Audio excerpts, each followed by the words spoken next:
Gilusad ang usa ka mobile library nga plano musuroy sa lain-laing lugar sa Sugbo. Target nila, mapalambo pa ang love for reading alang sa kabataan. Ang detalye ni Nico Sereno.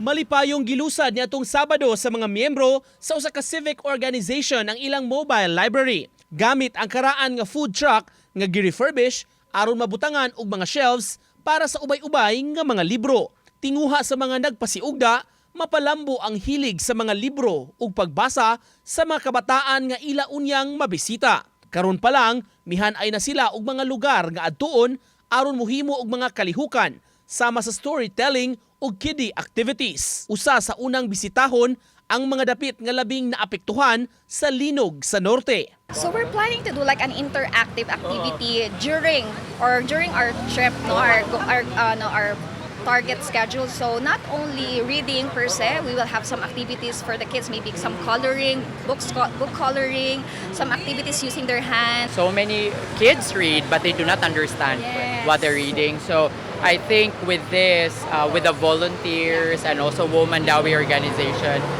I think the facilitators are very important because more than just reading, ato jud ipasabot nila unsa jud ni ang ilang gibasa sa pakigtambayayong sa usa ka independent bookstore sa Subo, lakip sab sa gibida sa Stories on Wheels ang pipila ka mga libro nga ginama sa mga Bisaya nga authors. Butang nga matud pa ang ayang ikapasigarbo. Kani mo namang story very relatable ba sa mga bata kaya tuwa man jud ni. So ganahan ta na sila sang basahon and daghan kay excited sa kayo ang atong mga Cebuano authors. Uban ni Marlon Melgazon, Nico Sereno, Balitang Bisdak.